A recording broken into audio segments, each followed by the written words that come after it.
Good morning and welcome to the Breakfast Club. My name is Toya Singh and today what we're going to be taking a look at is a problem that's actually plagued us through this year and years past. But this year it seems the data shows Indians were actually troubled by it a lot more than before. We're talking about cyber crime and in particular the issues that arise out of cyber fraud, the calls you get and the money that ends up being taken away from you in different ways. We'll take a deeper dive into the story, but it's one that we've looked at before. That's right. On the program, we've told you so many different kinds of cyber fraud. There is digital arrest, there is the OTP scam, there is a phone delivery scam, there is a whole host of them really. So today on the program, we do a recap for you one more time to help you understand what is it that you do not need to carry with yourself in the coming year. I'm Sonal Mehrotra Kapoor. Let's get started. India's battle for digital security, cybercrime dominates 2024, how cyber fraud targeted millions this year, how citizens are now bearing the brunt for cyber scams as well, but we empower you on the program to fight back, to understand how not to fall for these scams. And after that, we check in on the AQI as the city finally sees in the last few days winter hit it in the truest sense, with temperatures dipping, drizzling across the capital. As you can see right now, the AQI in the poor category. Yesterday we told you the AQI had not in fact increased because of rainfall. It is right now in the poor region. We'll be talking a little bit more about it as the temperature continues to decline. Also coming up on the program, Kia Syros hits the road. This compact SUV is finally out. The first look, the safety, space, tech features, all of that coming up.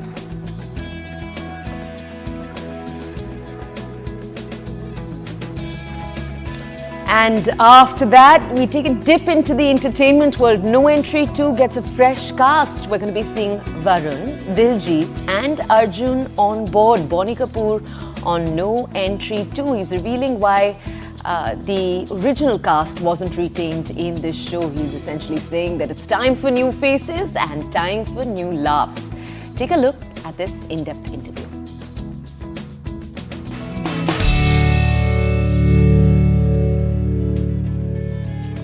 We started our show by telling you a little bit about the continuing issue of cyber crimes. In 2024, it impacted millions of us, people across the nation being affected by it. A phone call that you're getting, you pick it up. Well, firstly, should you be picking it up? It's a number you don't identify. That and more is what we're going to be taking a look at here on the show. This is our year-end wrap-up of our Scam Alert segment. And we're going to be taking a closer look at the scale of digital crimes that plague the country and continuing efforts to combat them. Let's take a look. Let's zoom into one particular area in India. This is Cyberabad. It's one of India's most tech-driven regions. So we thought it would be an interesting case study to look at. It witnessed a staggering 64% rise in crime this year, with cyber fraud taking center stage. Sample this set of numbers, and these numbers are specific to this region. Last year, you had 6.2 crore losses. This year, 80 crore digital arrest scam losses. So there's an increase there of 882%, actually making it the most exploited scam in the region. Hyderabad also saw 11,900 cybercrime cases this year. That accounts for 23% of all crimes in the region. Imagine that, one in every almost 4 crimes is of this kind. Citizens losing 793 crores to fraudsters, with job scams, trading frauds and SMS phishing being the most prominent. And this is in a tech-driven region, so a region where citizens do actually have knowledge. So just because it's happening in Cyberabad doesn't mean that the entire nation is not going through it, right? The entire nation, in fact, the world has been in the grip of these cyber frauds. And India all over reported losses of 11,333 crore in just 9 months. That's a staggering amount of money that has been given away to frauds. Stock trading scams, investment fraud accounted for the largest share, followed by digital arrest fraud, which forced the government to actually take note. emphasizing that there is a need for awareness and highlighting that no government agency would ever contact individuals or investigations would be done with the name or a phone call or a video call, where you often have heard of or seen police officers dressed in their uniform asking you for details. That doesn't happen, so don't fall for it. We've told you that time and again. Now, in collaboration with the Telecom Ministry, about 17,000 WhatsApp accounts linked to cyber criminals were blocked this year. 4.5 lakh mule accounts were frozen to curb fraudulent activities as well. But these are numbers despite these blocks. This year also saw new challenges arise for investigators: anonymity provided by digital wallets, lack of KYC protocols, all of that increasing foreign origin fraud. Because remember, we said it's happening in Cyberabad the most. Doesn't mean the fraudsters actually settle there. They are spread all across the world actually, some sitting all the way away in Thailand as well. Now, despite this, authorities have managed to recover about 49.64 crore for victims and about even frozen funds worth of 71.28 crore, offering a glimmer of hope. But that's what it is. A lot of this money never comes back and sort of distorts families forever. Okay, let's take a look at more numbers as we essentially say that prevention is as crucial as enforcement. And for anyone worried about falling prey to scams, remember the thing we try to bring up with you again and again, the lesson we try to take home with you is that all the solutions are in your hands. So what can you do as a citizen to stay safe? Number one, report cybercrimes promptly. So use the National Cybercrime Reporting Portal. You can even call 1930 to report any kind of fraud. Early reporting always leads to faster recovery of any kind of stolen funds. Number two, guard against spam and fraudulent communications. So Try has an SMS header information tool. It can help you identify legitimate sources of any kind of message that you're getting. So if you're getting a message, even if you can't tell who it's from, use this. Know your connections. Block any unnecessary phone calls that are coming, for example, from Kyrgyzstan, a country you've never, spoken to anyone from. Block it. Don't pick it up. There's also the TAFCOP portal. That's TAFCOP, the portal of it, created by the government. It's set up by the government. Use it to make similar complaints.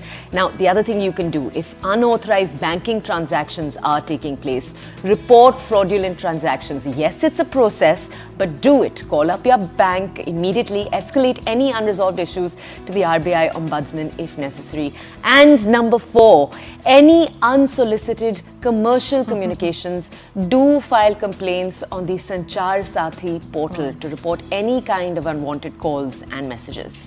So any lost or stolen device, track the status of the lost mobile through, there are several portals. If you are using any of the updated phones these days, they already give you how to track your phone. That's always there. You can empower women as well. Platforms like the National Commission for Women offer solutions for victims of online harassment. But if it's feeling like there are too many portals to actually call, remember the first port of call that should actually go in case of any financial fraud is to your bank. Ask them to freeze your account to ensure that the transaction actually does not, take place and is not then transferred further. Cybercrime is evolving. Staying ahead of these requires vigilant activities, requires awareness, requires us to all, and including the government agencies, to be very, very proactive to use the available resources. Let's also ensure now that in 2024, like I said, we don't carry this with us. We carry awareness with us and ensure that we don't fall prey and don't become just one of the numbers in this statistic. But talking about that, let's bring back our guests who've been giving us awareness through these cyber frauds throughout the year as well. Khushbu Jain, cyber law expert and Supreme Court lawyer, is back with us on the program. Hi, good morning. Also with us is Dr. Muktesh, IPS officer, retired there, special monitor for the cybercrime and AI NHRC Evening Fellowship as well. Thank you both for joining us. I have to start by asking you, Khushbu, throughout the year, we've just done a roundup of sorts of different kinds of ways in which frauds have occurred in the country, different ways in which one can report as well. Really not enough emphasis can be put on it just yet. But as the year comes to a close in 2024, we did see a new law come into place. Are you saying that today India is capable, in better capacity to deal with cyber frauds than we were earlier? And if yes, how do you compare that to escalating numbers, where there is a new law, but the numbers clearly are still going up? Okay, both are little separate thing. Yes, the 2024 law which you're talking about does deal with organized crimes and cyber-related aspect, and in a way cover those areas, and it will help law enforcement agencies who earlier were in a little difficult positions when it comes to arresting people with respect to cybercrime or with respect to the entire new age crimes that were being coming in. So yes, the new three laws do help in that manner. Apart from that, the 2023 DPDP Act, the Digital Personal Data Protection Act, also helps out in a manner, not to the police, but to all of us, because at last all these crimes happen because any of these criminals having data are the one who can commit a crime. Like for example, Sonal, you were talking about digital arrest.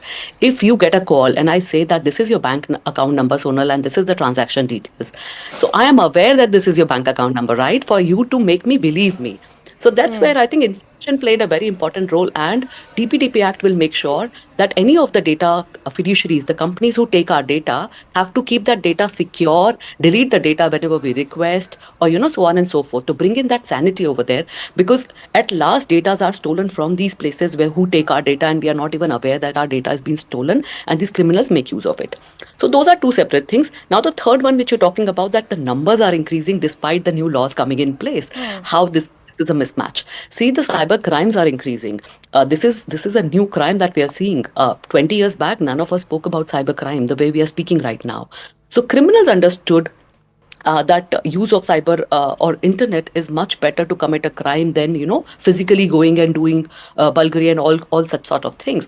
So that's where I think more and more people are coming in. It's been said that there are industries that are coming up. It's coming up as a profession. I'm sorry to say that people want to be part of the cyber crime and grow that. So when you call something like that, I think from pandemic to today, the way it has evolved and the kind of crimes that are happening on cyber in internet world are unimaginable than what would see in 2020 or before that. So I think that's the difference.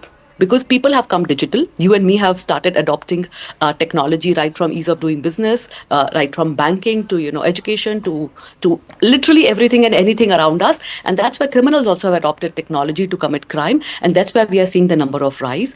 Every day they come up with new modus operandi. If you'll see, Telco has issued in December. The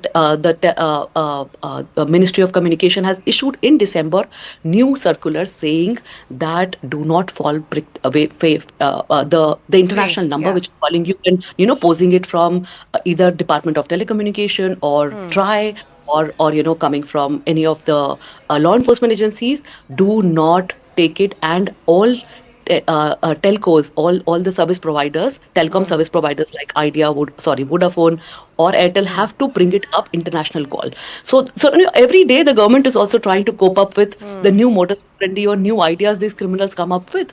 And it's not just India. If you'll see, UN has come up with a new treaty, which is United Nations Convention Against Cybercrime, and it has been adopted by UN General Assembly, which is a significant milestone in fighting cybercrimes or the threats, and that's at the international level. So you have to see local, national, and then international level, and it has to be collaboration because criminals are literally borderless. The only reason we don't find them, I think Muktesh ji will understand from us. Madhya Pradesh money has been stolen, the money transfers to Maharashtra to somewhere else. Now this has been taken care by government by saying that 1930 is the portal by MHA where all the banks are being now at the one place. So when you call at 1930, the bank till 7 layer, they freeze the money which is of yours roaming around. But they take from national, now it's from Maharashtra, it has gone to Cambodia, from Cambodia it has gone to Vietnam, or so on and so forth. So it's literally at a global level, and I think that's where UN convention is also talking about. Let's take the next question then to Muktesh Chandraji. Muktesh ji, can you just tell our audiences, right since the early 2000s, since internet crimes of any kind became a reality, it has felt, unfortunately, like to some degree law enforcement officials are playing catch up. I just want to ask you, with the new set of laws that we just discussed, do you think that distance might be bridged, or do you think there's a long way to go still? Uh, as a law enforcement officer, having spent a lot of time in this cybercrime investigation, I can say that from the very beginning, the police were aware that technology is coming up and they have to keep pace with it. And it has been done in terms of capacity building, in terms of uh, acquiring tools and technologies, sending people abroad to get trained and all that. So I would say that, of course, it is still not sufficient, and newer methods are coming up, but that is not the only problem in the entire ecosystem. See, the cyber world there are so many players, so many stakeholders, and everybody has to pitch in preventing it. The two problems which I have been highlighting from the very beginning in several shows, I have told that mentioned about that there are two tools which are needed to commit a cyber crime. Important, like in a robbery, you need a knife or a revolver or something like that. In cyber, you need one SIM card and the with internet connection, and the other you need a bank account.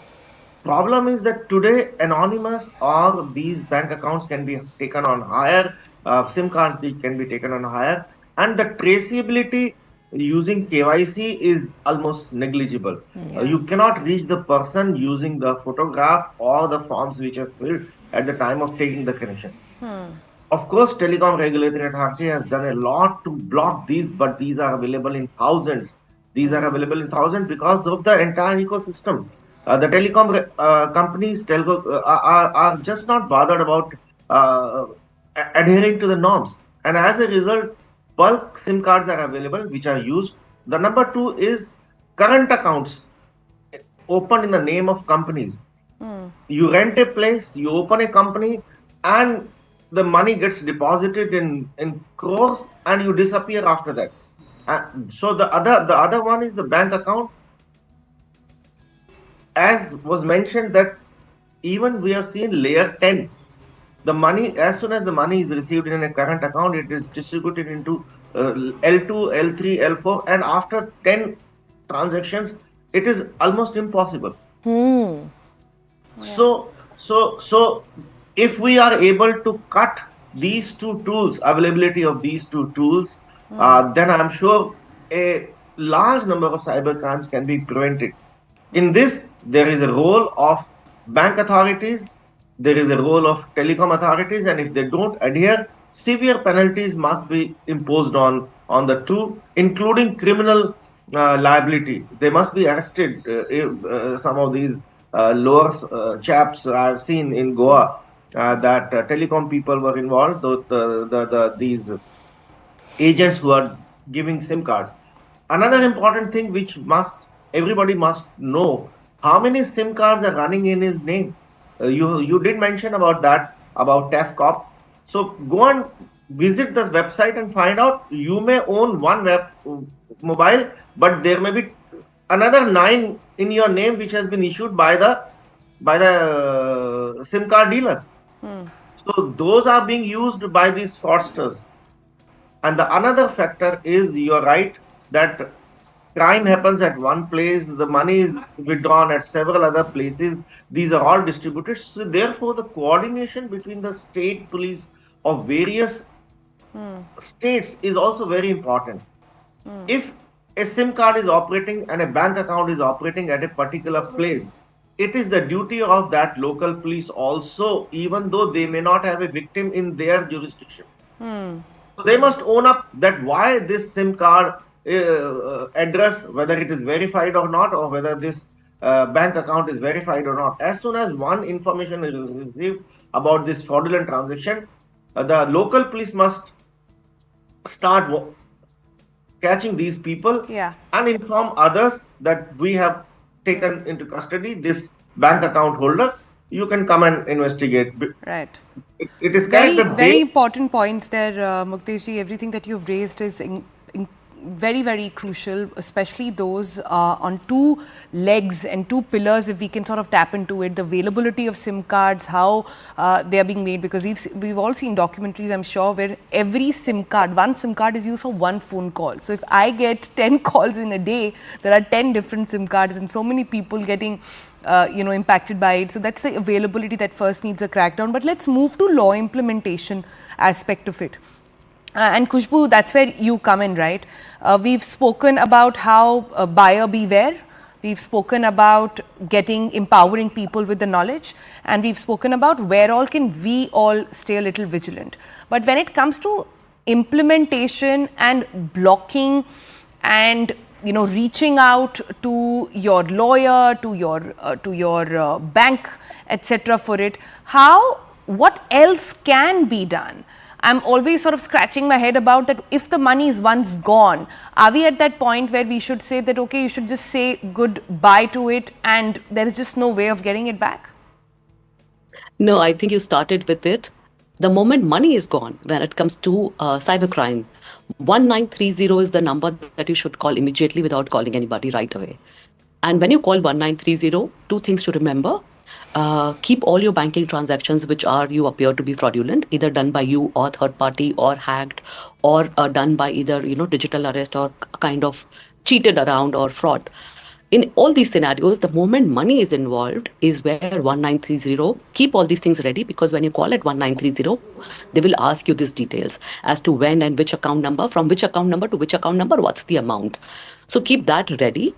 And at the same time, simultaneously open cybercrime.gov.in and put a complaint. The complaint should not be more than 1 or 2 paragraphs. It can just have details of what exactly happened, from which date, which was the portal or platform from where you were contacted, and then what transpired. And whenever you narrate that story in 2 paragraphs, each story, if whatever corroborating evidence you have it, like for example, you got a call, screenshot of the call, like for example, you have transferred the money, screenshot of the message where the money is transferred, or they have given that these are the bank accounts you have to transfer. So screenshot of that, or you can make a PDF of the entire get evidence in one place. You're saying. Yeah, and put it across that very clearly. These things to remember: 1930 cybercrime.gov.in.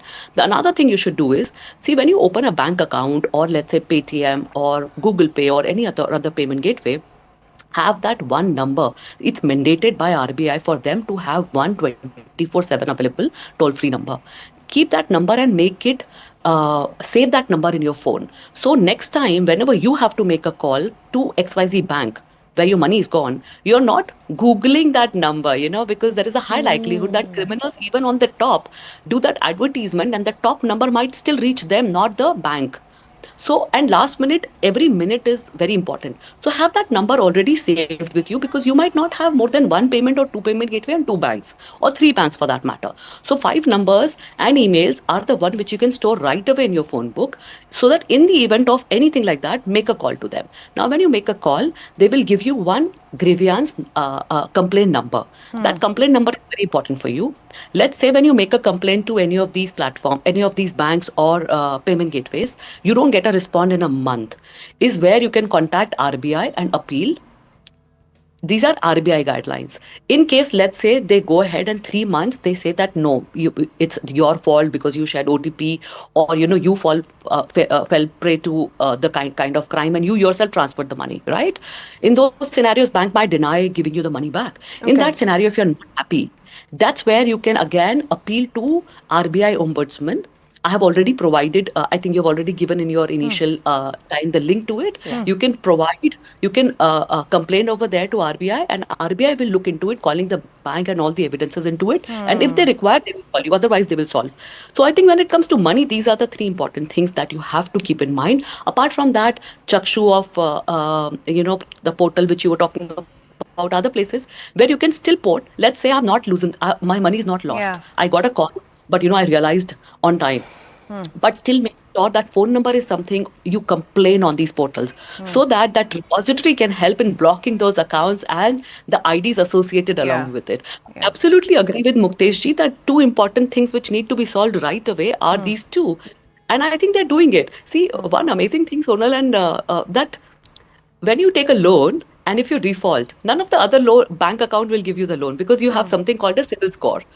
Now, if I take a bank account today and that bank account is associated with some, fraudulent Yeah. transactions and freezing is done, you don't do that. I can go to another bank and open another bank account. So why can't you have that centralized, which Ministry of Home is already talking about? But I think all the banks have to come together for that, or it has to come as a mandate from RBI, so that at least people will have limited, documents So a when it lot of comes to stakeholders actually have to work together to make it happen, because that's just the nature of the cyber world. Everybody's connected on the web. That also means distribution happens very quickly and frauds happen very quickly. And that's where we need to get a little more stringent about it. Thank you, Khushbu.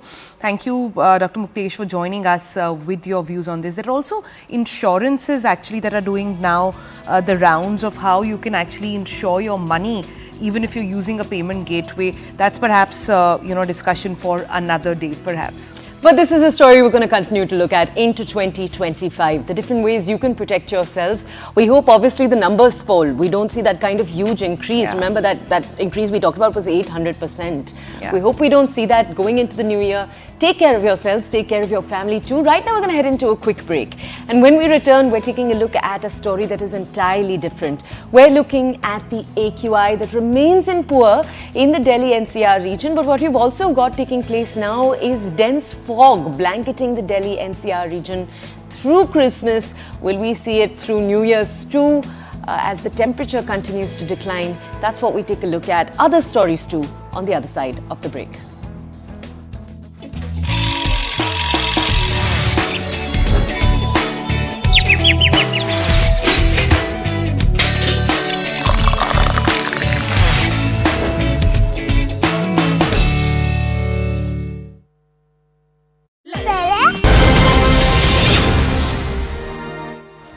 Hello and a very warm welcome. Thanks for tuning in to CNN News 18. A Merry Christmas to one and all. For now, we quickly shift our attention to a CNN News 18 exclusive that's just come in. Details of the same on your screens, viewers. CNN News 18 exclusive. Pakistan airstrikes have killed 20 in Afghanistan. The Afghanistan government says they will retaliate. According to the Afghanistan government, airstrikes have killed only civilians, and they've also called these unfortunate strikes. This happened at a time when talks with Pakistan's special representative have been ongoing in Kabul. So this is the latest bit of breaking news update coming in. Some of those visuals also that we'll try and put out in just a bit. But going across to Siddhant Mishra joining us with more details. Siddhant, with Afghanistan government very closely monitoring the situation, tell us a little bit about how they're viewing this, and most importantly about what we know with regards to these airstrikes in Afghanistan. Well, Pakistan airstrikes killed 20 in Afghanistan. In fact, the Afghanistan government says that they are going to retaliate. This perhaps escalated tensions between Afghanistan and Pakistan. In fact, the airstrikes killed civilians. This is what is being reported. Strikes happened at the time when talks with Pakistan's special representative Mead was going on in Kabul. In fact, the Defense Ministry has called it a brutal bombing. Afghan Defense Ministry has called it a brutal bombing. Pakistan, in its defense, has to say that the security that this has been done on the hideouts of TTP, where and dozens of TTP militants were killed in the bombing. TTP sources say that the camp of Pakistani displaced people and civilians were killed. Earlier, Pakistan's special representative met Sirajuddin Haqqani and Mustaki in Kabul. So perhaps there are two versions that we are getting right now. Afghanistan has to say that the civilians have been killed in the brutal air bombings by Pakistan. Pakistan has to say that the TTP hideouts have been hit. Now, Pakistan always had issues with TTP because Pakistan security sources say that TTP is responsible for most of the blasts that have taken place in Pakistan in the last 1 year or even more than that. So the TTP targets were struck, but Afghanistan has to say that the civilian targets were hit by the Pakistani forces. And interestingly, it happened when the special representative talks was going on in Kabul. It would really be interesting to see that how situation unfolds here onwards. But right now, this has escalated tensions between in the AFPAC region. Okay, there's most certainly an escalation in the tensions between the two. Already there were tensions that were simmering. Siddhant, given the presence of Pakistani militants in Afghanistan, from that to finally, reaching a point where we see these airstrikes, at least 20 of them in Afghanistan, Pakistan airstrikes being carried out. You're telling us about the version coming in from the Afghan officials, but what about Pakistan? Anything officially that's been stated as yet? Well, yes, they have, Pakistan intel sources have confirmed this to Manoj Gupta, that the targets which were hit belong to the TTP. They were TTP hideouts, and no civilian targets were struck by the Pakistani forces. So that is what Pakistan is saying in its defense, because they also don't want Afghanistan to say that the civilians have been killed or civilian targets were struck. But Afghanistan has to say that, has called it a brutal bombing, and Afghanistan has to say that the civilians have been targeted.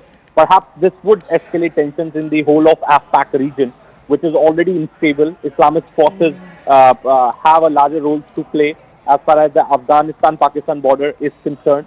Both countries keep alleging each other for the cross-border terrorism. And in fact, there have been many attempts also to perhaps find solutions through diplomacy. But it looks like that diplomacy has failed again. And, the way Pakistan has struck the targets within the Afghanistan, and civilians have been, perhaps, Yes. it will mount pressure on the current Taliban regime in Afghanistan to retaliate.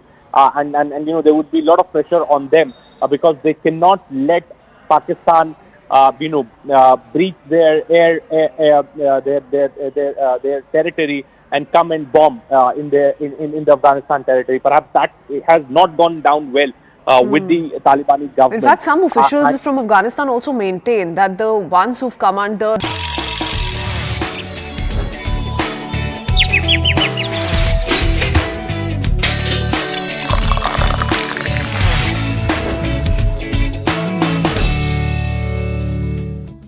Welcome back to the Breakfast Club. In the last few days, we've watched as across the entire Delhi NCR region, the temperature has fallen. What that also means is you finally have fog creeping up everywhere. In the beginning, we weren't sure if it's smog or fog. But today, across the entire capital, you have reduced visibility like you did yesterday. What does all of that mean for AQI? What are the numbers we're seeing coming in? Sona tells you more in terms of details. Let's look at the numbers straight away, and the number currently of AQI in Delhi at least is 343.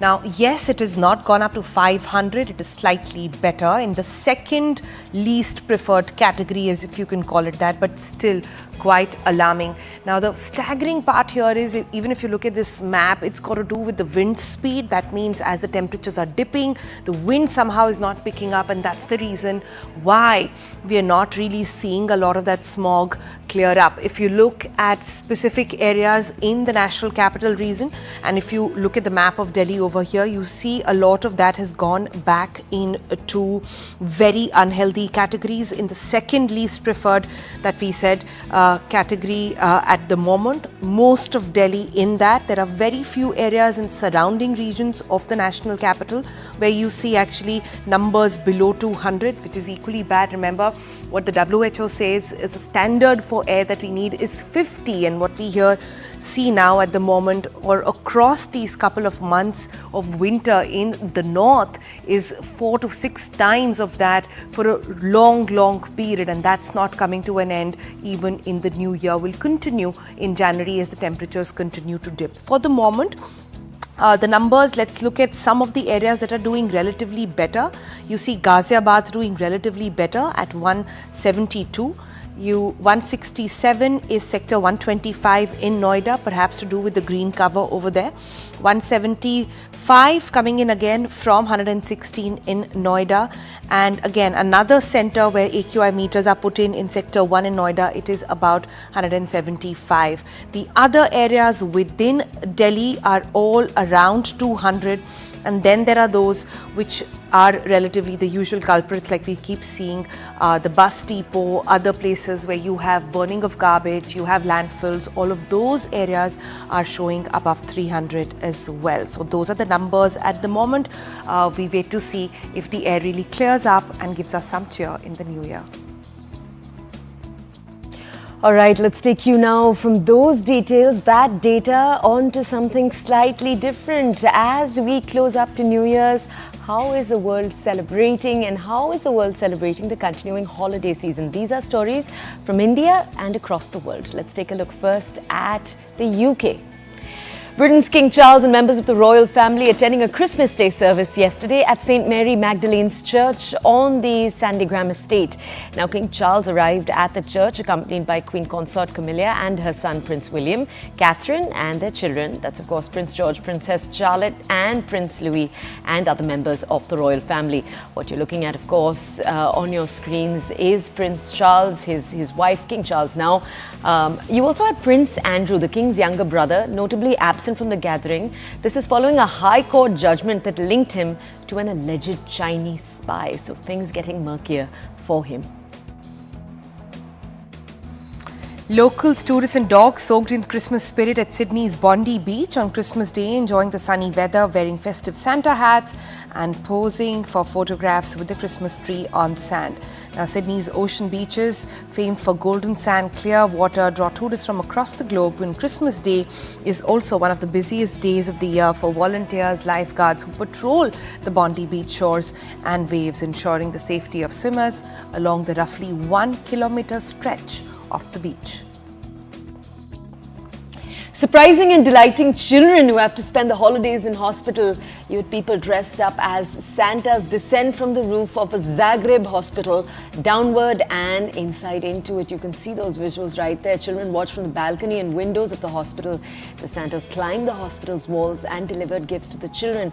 Organizers say around 500 gifts were delivered by 50 volunteers at 4 different locations. All of this obviously taking place, as we said earlier, in Zagreb. Zagreb is the capital of Croatia. It's one in the town of Čakovec in northern Croatia too. So they did this in 2 locations.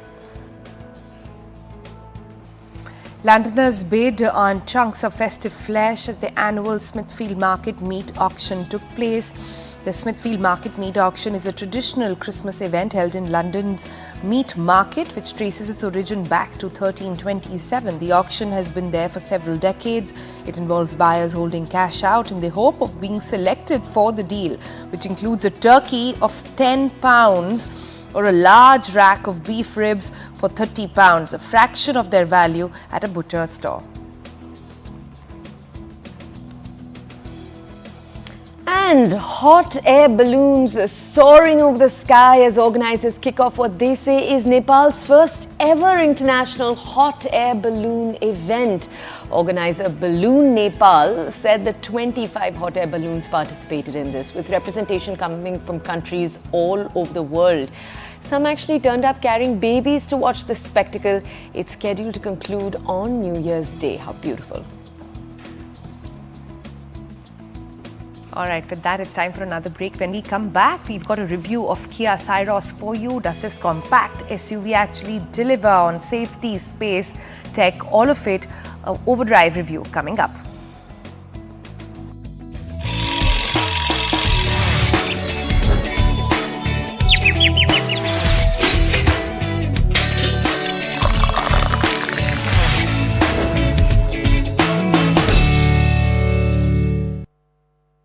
Baba. Hello and a very warm welcome. Thanks for tuning in to CNN News 18. A Merry Christmas to one and all. For now, we quickly shift our attention to a CNN News 18 exclusive that's just come in. Details of the same on your screens, viewers. CNN News 18 exclusive. Pakistan airstrikes have killed 20 in Afghanistan. The Afghanistan government says they will retaliate. According to the Afghanistan government, airstrikes have killed only civilians, and they've also called these unfortunate strikes. This happened at a time when talks with Pakistan's special representative have been ongoing in Kabul. So this is the latest bit of breaking news update coming in. Some of those visuals also that we'll try and put out in just a bit. But going across to Siddhant Mishra joining us with more details. Siddhant, you know, with Afghanistan government very closely monitoring the situation, tell us a little bit about how they're viewing this, and most importantly about what we know with regards to these airstrikes in Afghanistan. Well, Pakistan airstrikes killed 20 in Afghanistan. In fact, the Afghanistan government says that they are going to retaliate. This perhaps escalated tensions between Afghanistan and Pakistan. In fact, the airstrike killed civilians. This is what is being reported. Strikes happened at the time when talks with Pakistan's Special Representative Mead was going on in Kabul. In fact, the Defense Ministry has called it a brutal bombing. Afghan Defense Ministry has called it a brutal bombing. Pakistan, in its defense, has to say that the security that this has been done on the hideouts of TTP, where and dozens of TTP militants were killed in the bombing. TTP sources say that the camp of Pakistani displaced people and civilians were killed. Earlier, Pakistan's special representative met Sirajuddin Haqqani and Mustaki in Kabul. So perhaps there are two versions that we are getting right now. Afghanistan has to say that the civilians have been killed in the brutal air bombings by Pakistan. Pakistan has to say that the TTP hideouts have been hit. Now, Pakistan always had issues with TTP because Pakistan security sources say that TTP is responsible for most of the blasts that have taken place in Pakistan in the last 1 year or even more than that. So the TTP targets were struck, but Afghanistan has to say that the civilian targets were hit by the Pakistani forces. And interestingly, it happened when the special representative talks was going on in Kabul. It would really be interesting to see that how situation unfolds here onwards. But right now, this has escalated tensions between in the AFPAC region. Okay, there's most certainly an escalation in the tensions between the two. Already there were tensions that were simmering. Siddhant, given the presence of Pakistani militants in Afghanistan, from that to finally, reaching a point where we see these airstrikes, at least 20 of them in Afghanistan, Pakistan airstrikes being carried out.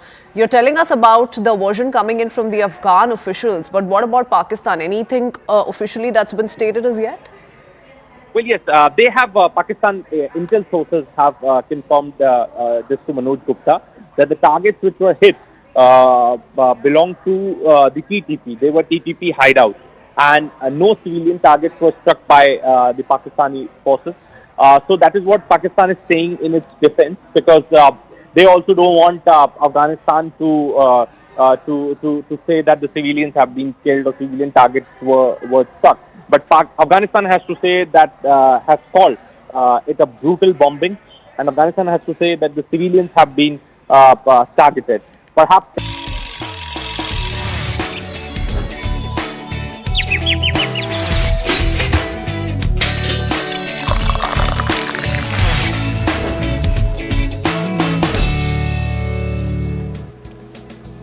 Welcome back to the Breakfast Club. We're now shifting focus to the world of autos. We're taking you onto the roads. We're taking you a little closer to an all-exclusive look at the new Kia Syros. This is a compact SUV and it promises to deliver on safety, space and technology.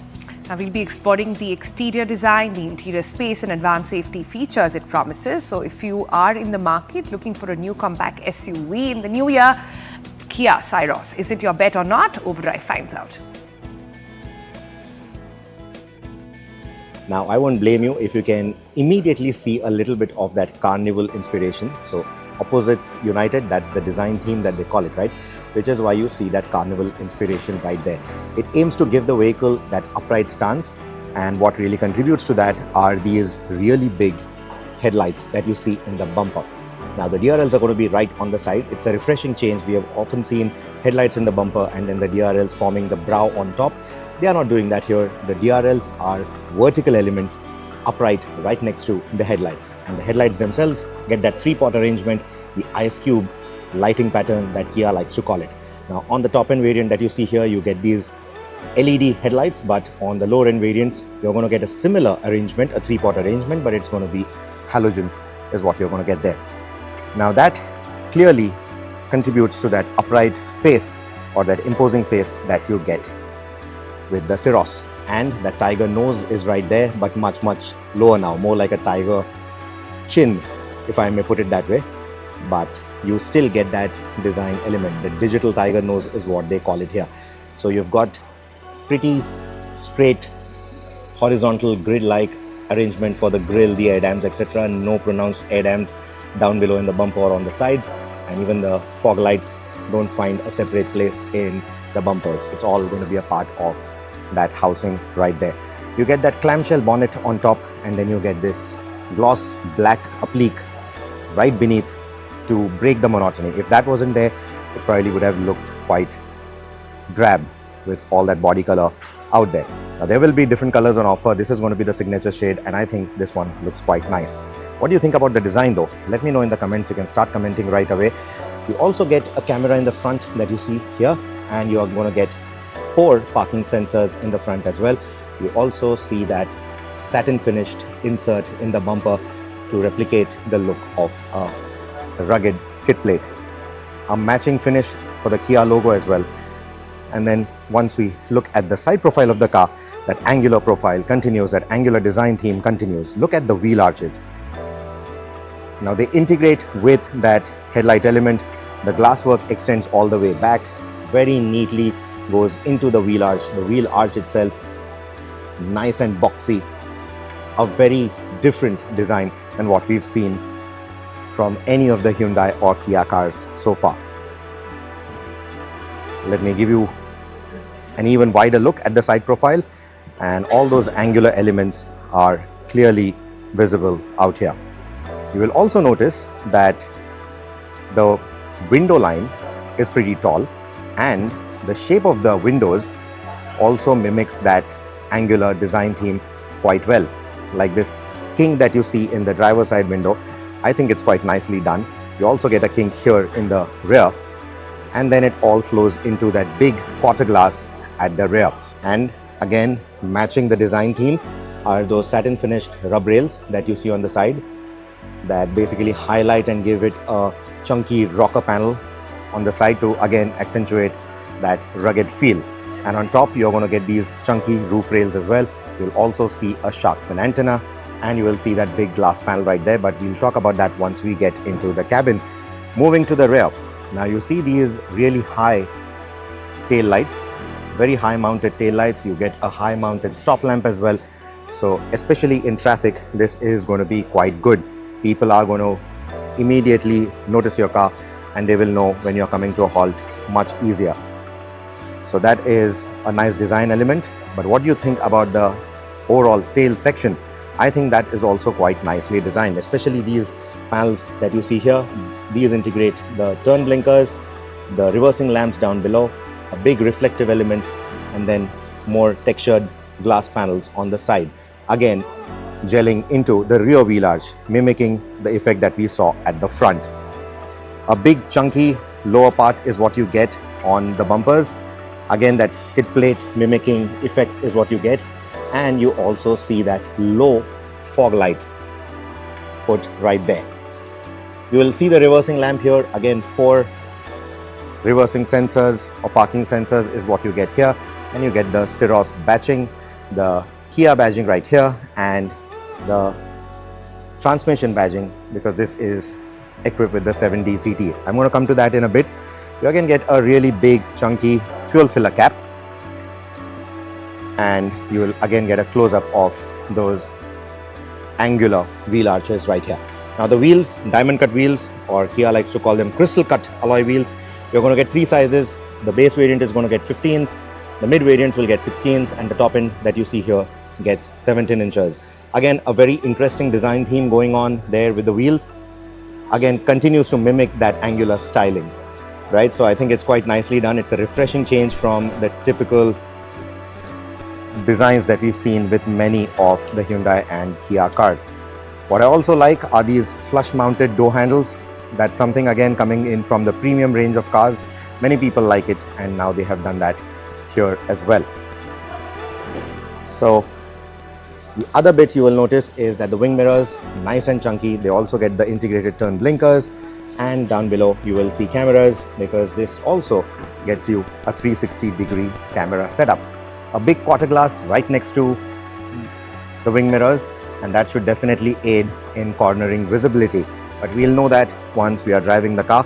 But here's a look at the Syros once again from the outside. Let me know, what do you think? I think the stance is really nicely done. Now this will not be offered in dual tone combinations, so no black roofs, white roofs, etc. At least as of now. There will be 8 monotone colors on offer, and the color that you see here, the frost blue is what they call it, that is going to be the signature. So that's the design. Now let's go into the cabin and check out what that looks like. Let us step into the cabin now. So that is how the flush door handle opens on this car. And you will see that the driver's side gets electrical adjustments. Again, something that we've seen in cars like the Venue and the Sonnet. So you get adjustability for the recline and the reach. Right, so now let's get into the cabin. They've done a lot of matting here. That's all accessories. So let's not talk too much about that, but you get these metal lined pedals, and this is the automatic, so you only get 2 pedals over here. Now, stepping in, the first thing you're going to notice, the new Kia steering wheel.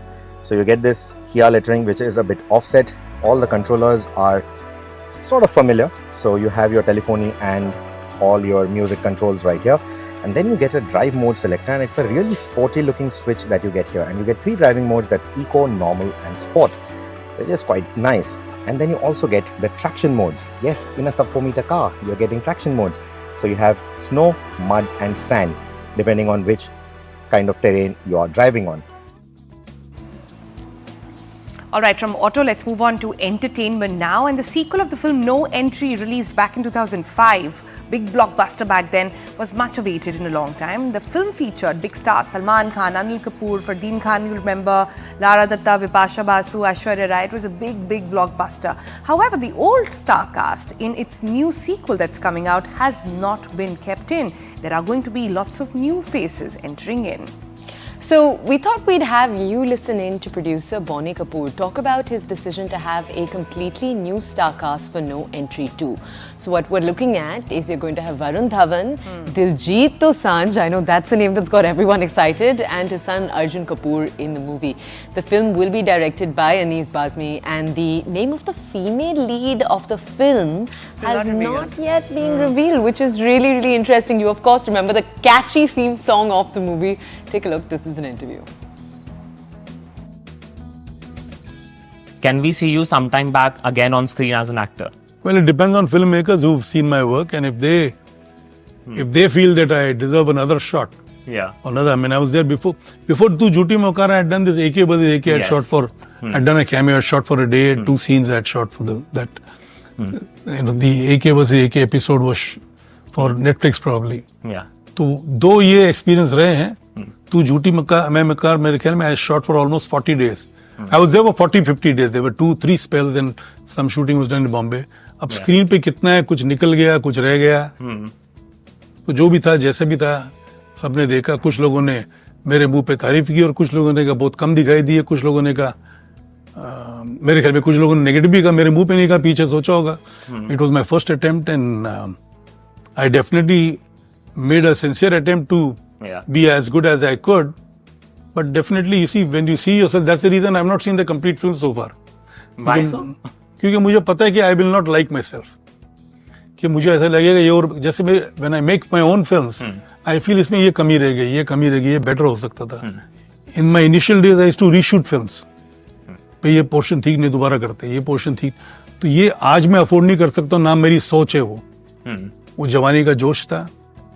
तो अभी इसीलिए मतलब मैंने तू झूठी में मक्कार पूरी फिल्म देखी नहीं अभी तक, क्योंकि देख के मुझे अपने आप को मतलब तकलीफ देने वाली बात होगी, क्योंकि I know I will hit my self.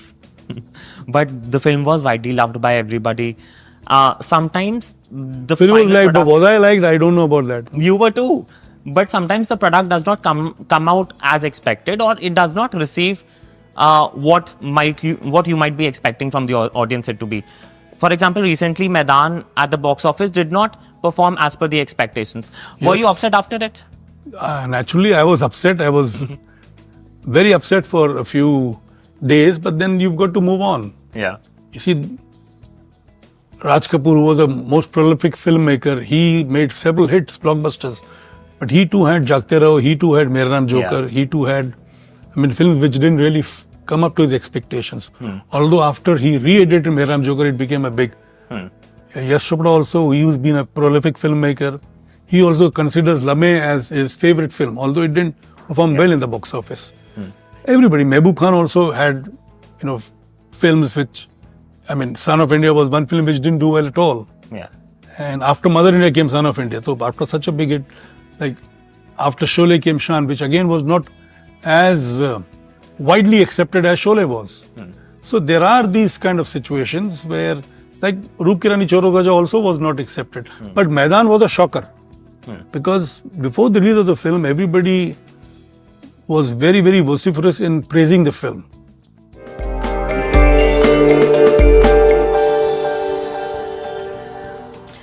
Okay, next we take you to a special section on financial markets. It's powered by Money Control Pro, Money Control's premium destination for investing and business insights. Let's take a look first at markets.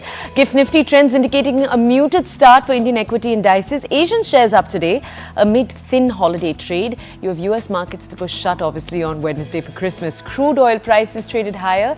Investors are awaiting the US inventory data. You have gold prices that were stable while the US dollar slipped marginally amid thin volumes.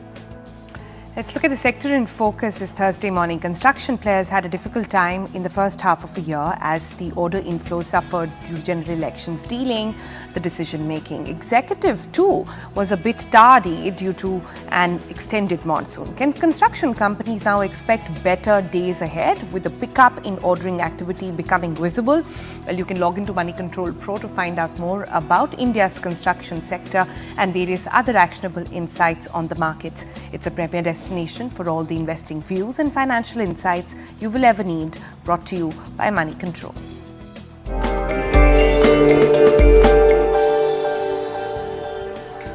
All right, with that, we are drawing today's episode to a close. Last few days, so much to think about, so much to reflect as well as 2024 draws to a close. We've actually here been putting together a list of some of our best episodes and we'll be bringing them to you towards the end of the year. If you have some specific requests, you can send in your feedback right on the number and on the details that are flashing on your screen at the bottom. A little bit of homework for you though before you join us tomorrow. What are your resolutions for next year? Think through them, and tomorrow maybe we're going to share some secrets about what it actually takes to keep a resolution, to build a habit. Yeah. We'll take a deeper dive into that. For now though, that's all we have for you on the show. See you tomorrow.